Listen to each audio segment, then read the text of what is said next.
We've been sold a lie. A beautiful, comforting lie that keeps us running on a treadmill that leads nowhere. The lie sounds like this: work hard enough, and success will find you. Put in the hours, grind through the pain, sacrifice your present for a promised future, and the universe will reward your effort. But here's what nobody wants to admit: the hardest working people you know are probably not the most successful. And the most successful people you admire probably didn't work harder than you. They just worked differently. They understood something about the architecture of achievement that most of us spend our entire lives missing. If you're ready to hear uncomfortable truths about what actually creates success, hit subscribe. Because what I'm about to share will either liberate you or disturb you. Possibly both. Let's start with a question that should haunt every ambitious person. Why do we cling so desperately to the hard work mythology? The answer is both simple and devastating. Hard work is democratic. Anyone can work hard. You don't need connections, genius, or luck to put in the long hours. It's the one variable we can completely control, so we convince ourselves it's the one that matters most. We build entire identities around our capacity for suffering. We wear our exhaustion like medals.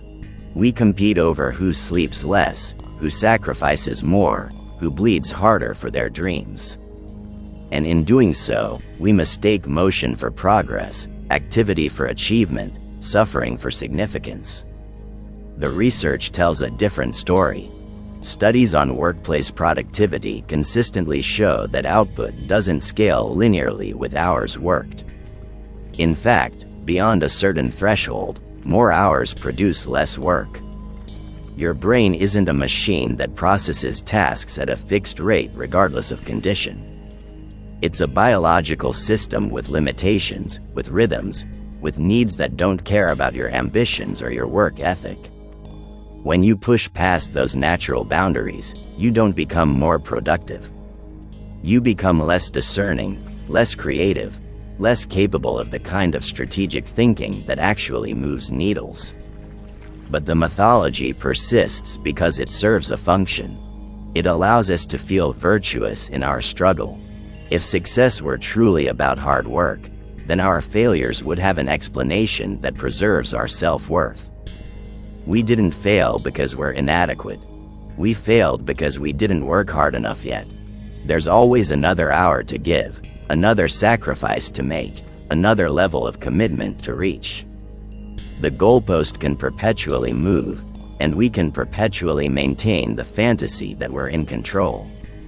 That success is just more effort away. Here's what actually separates the successful from the struggling. It's not the quantity of their work, but the quality of their decisions. It's not their willingness to suffer, but their ability to see clearly through the fog of conventional wisdom. Success belongs to those who understand leverage, who recognize patterns others miss, who position themselves at the intersection of preparation and opportunity. These are not functions of how many hours you log. They're functions of how clearly you think, how strategically you move, how willing you are to abandon approaches that feel virtuous but produce nothing. Think about the last major breakthrough in your life. The moment when something shifted, when doors opened, when progress accelerated. Was it the result of grinding harder at the same ineffective approach? Or was it the result of a single insight, a key relationship, a strategic pivot, a moment of clarity that changed everything? We remember our breakthroughs as products of our persistence, but if we're honest, they're usually products of our perception. We saw something differently. We tried something new. We stopped doing what wasn't working, even though it felt like giving up. The philosopher Seneca wrote about the difference between being busy and being effective 2,000 years ago. He observed that people love to appear occupied because it gives them an excuse for their lack of achievement.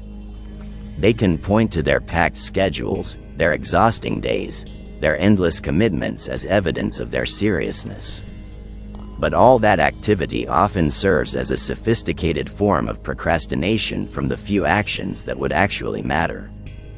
We fill our lives with tasks that feel productive but require little courage, little creativity, little real risk. And we call it hard work. What if the entire framework is backwards? What if hard work isn't the cause of success, but sometimes a symptom of its absence? Those who haven't found leverage work hard because they have to. They're compensating for a lack of strategy with an excess of effort. Meanwhile, those who understand the actual mechanics of achievement in their field work smart. They identify the 20% of actions that produce 80% of results.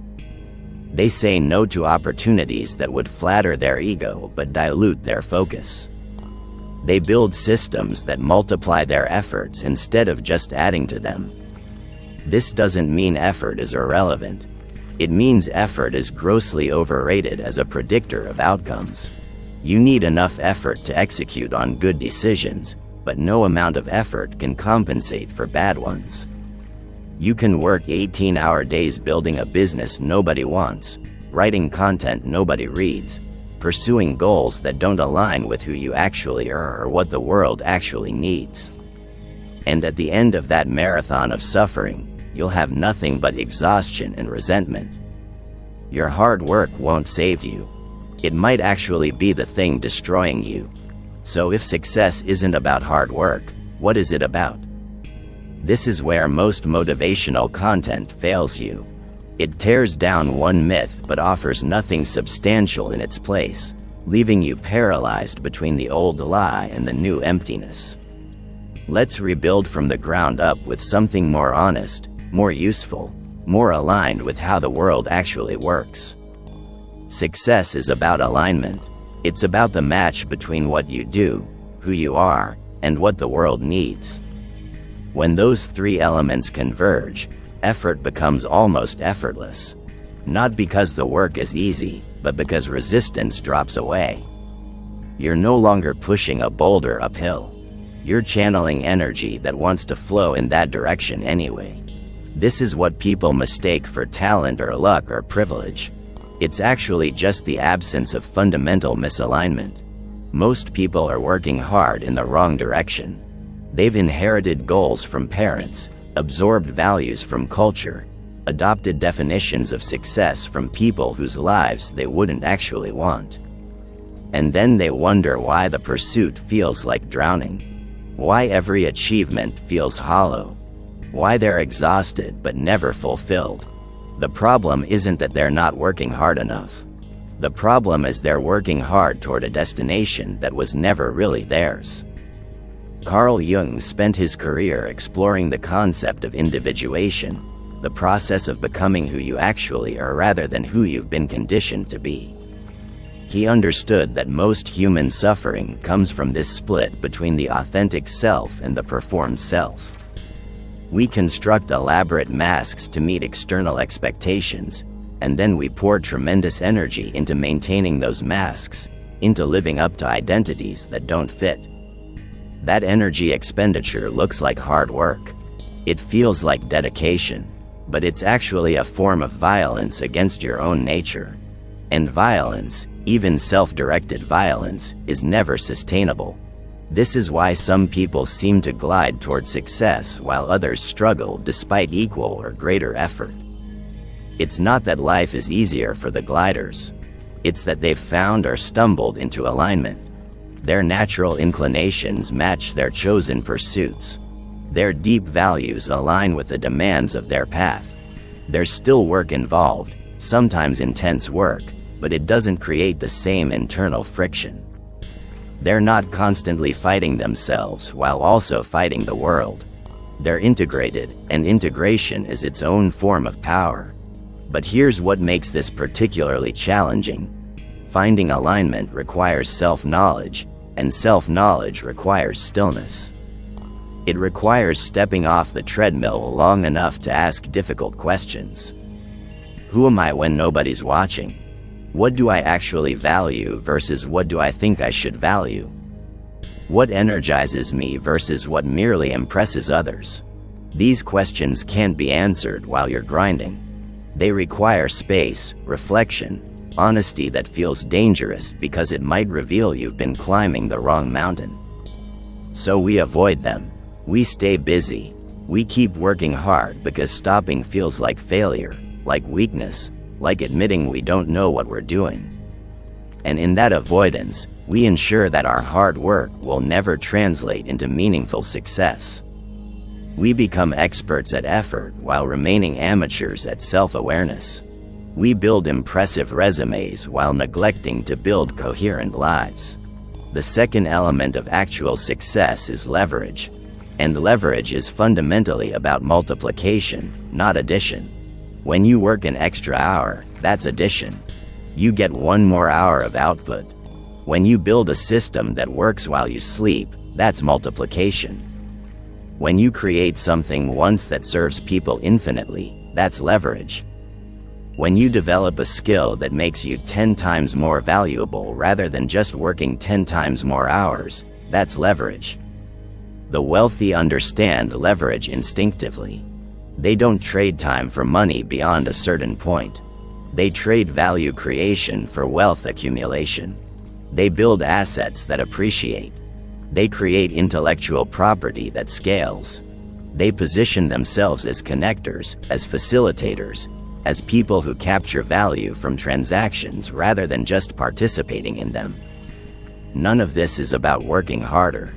All of it is about thinking differently about what work means and where value comes from. For most of us, the first form of leverage available is attention. Not the shallow, fragmented attention we give while multitasking, but deep focus on developing rare and valuable skills. Cal Newport's research shows that the ability to focus intensely is becoming increasingly rare in our distraction-saturated world, which means it's becoming increasingly valuable. An hour of deep work produces more meaningful output than a day of shallow work. But deep work is hard in a different way than grinding is hard.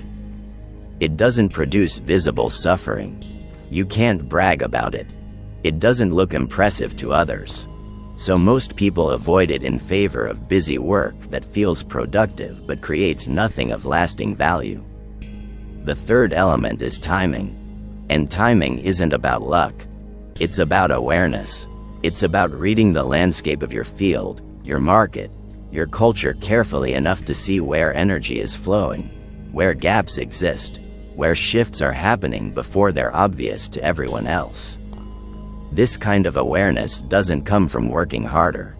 It comes from working with more presence, more curiosity, more genuine engagement with the world beyond your immediate tasks. Consider how many breakthrough companies weren't first movers, but smart followers who entered a space at exactly the right moment with exactly the right position. They didn't work harder than the pioneers who failed. They just had better timing and better strategy. They understood that in many domains, being early is indistinguishable from being wrong. The market isn't ready, the technology isn't mature, the audience isn't primed.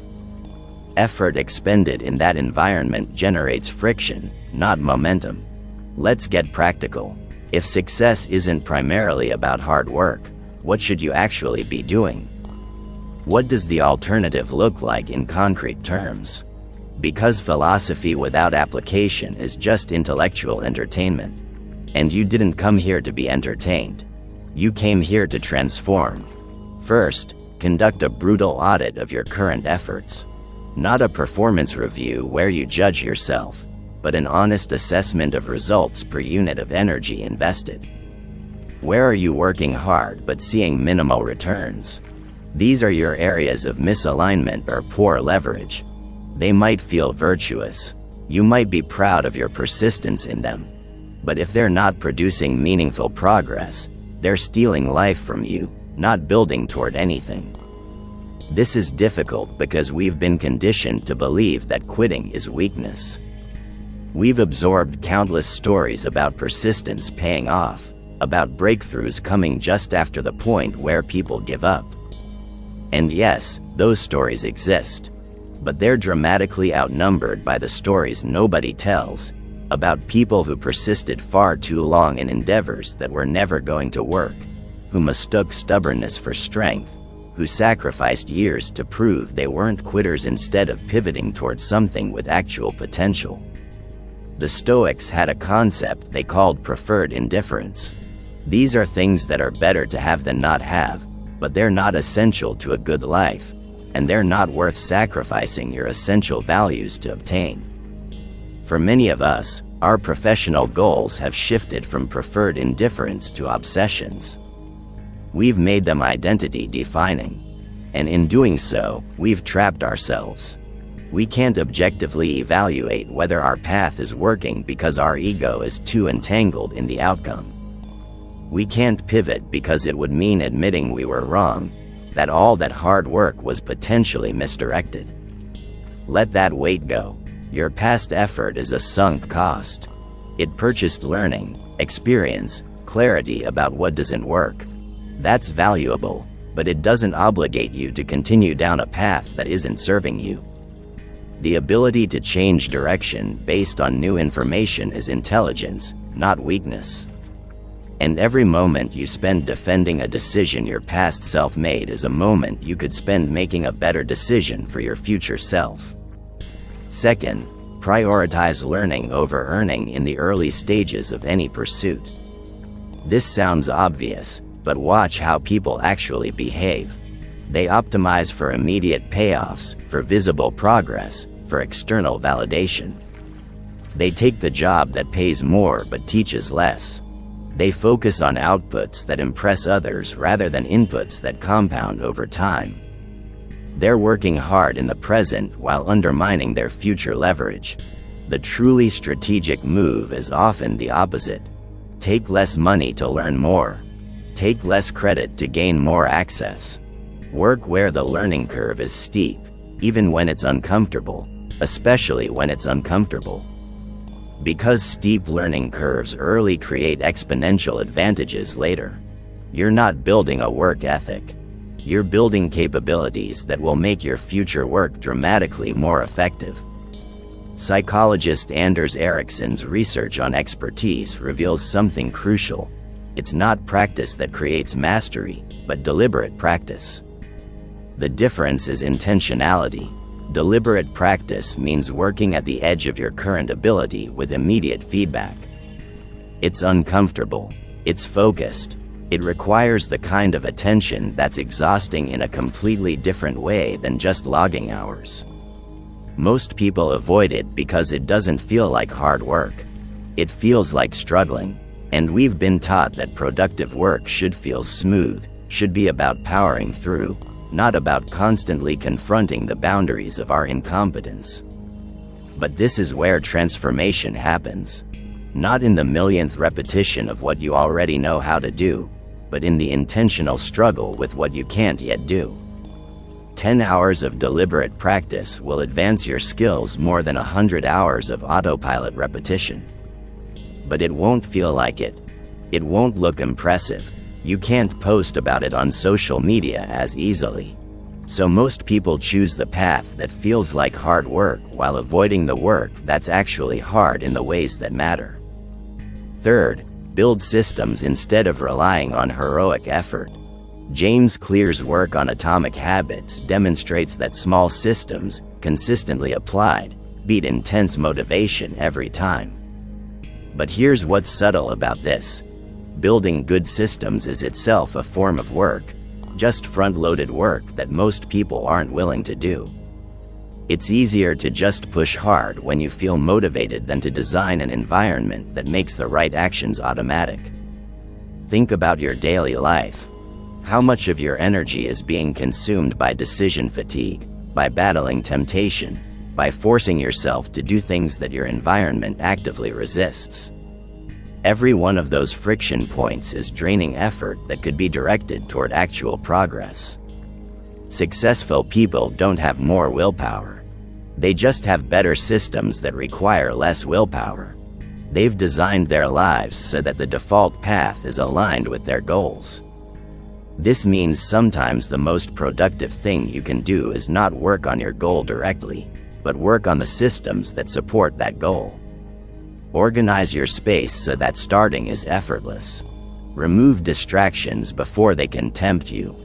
Build an accountability that doesn't rely on your fluctuating motivation. Create triggers that automatically initiate desired behaviors. This preparation doesn't feel like real work, but it's the work that makes all other work more effective. Fourth, develop your ability to say no. Not sometimes, not to obvious distractions, but systematically, to most opportunities. Because every yes to something is a no to everything else. And most of what comes your way, even most of what looks good, is actually mediocre. It's acceptable. It's fine. It would be better than nothing. But it's not exceptional, and it's not aligned with your highest priorities, which means it's a sophisticated form of distraction disguised as opportunity. Warren Buffett famously said the difference between successful people and really successful people is that really successful people say no to almost everything. This isn't about being antisocial or closed off. It's about understanding that focus is finite, that attention is your most precious resource, that strategy is as much about what you don't do as what you do. When you're saying yes to everything that seems good, you're actually saying no to the few things that could be great. We need to talk about what happens when you let go of the hard work mythology. Because it's not comfortable. There's a grief that comes with recognizing you've been operating under a flawed model, possibly for years.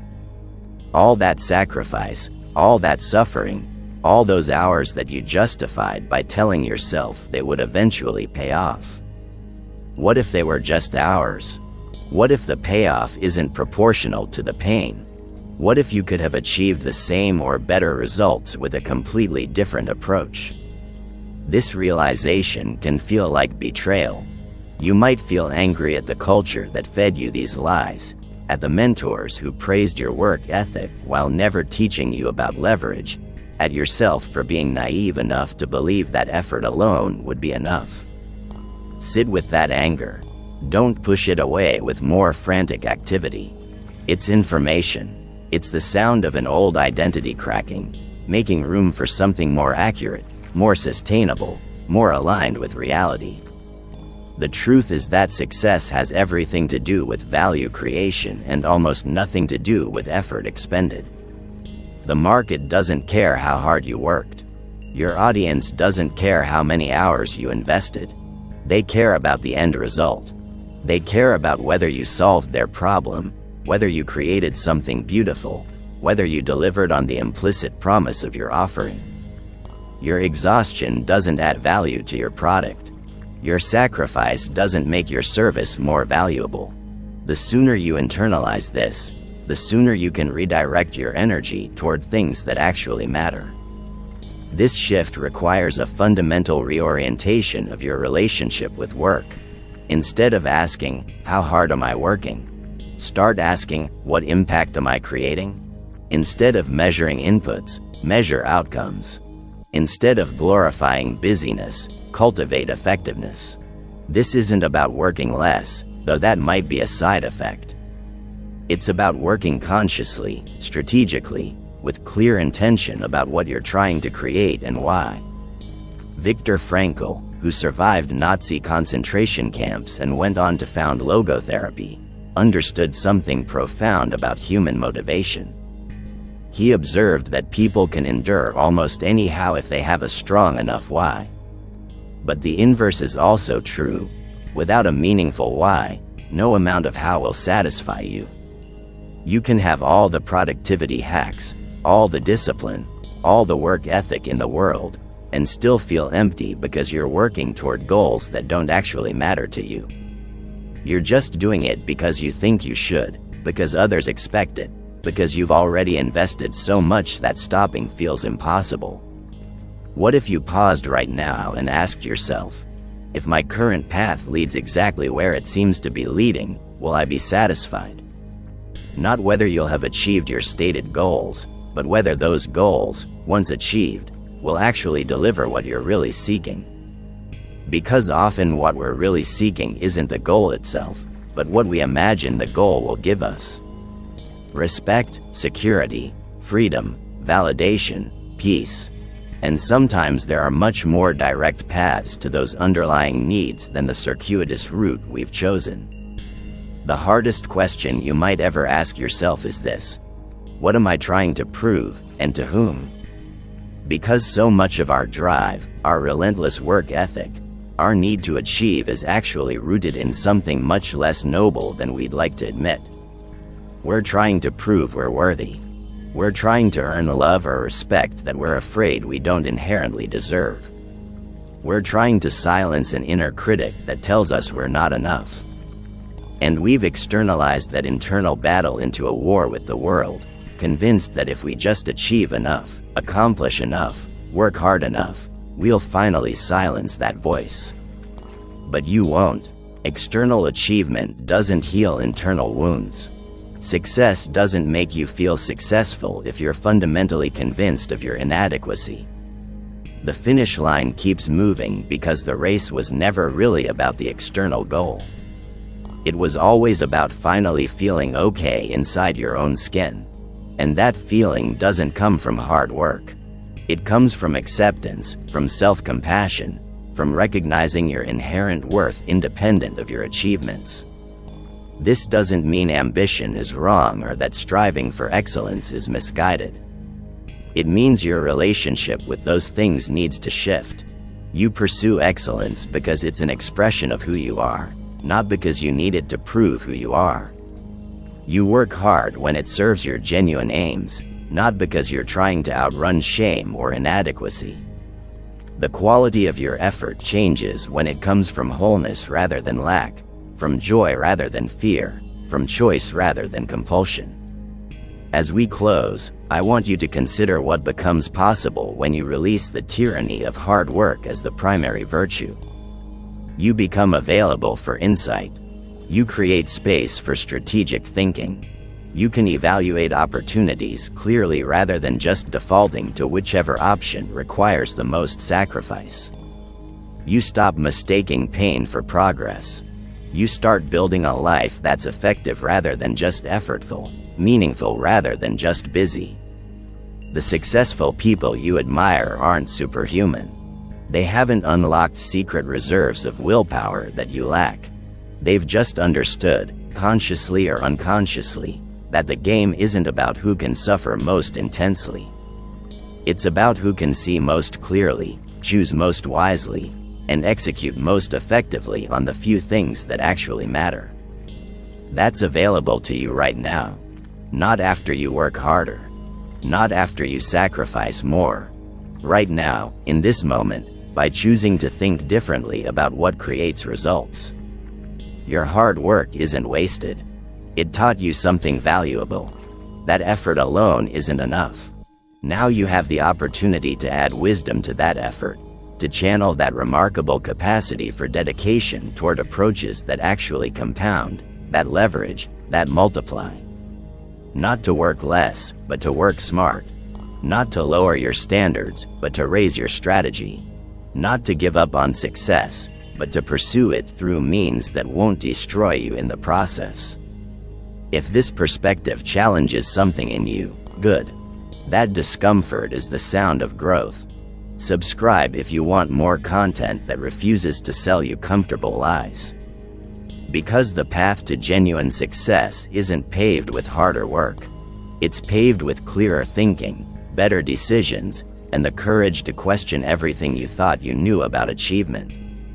And that journey, that recalibration of your entire relationship with effort and outcome, that's what we're exploring together here.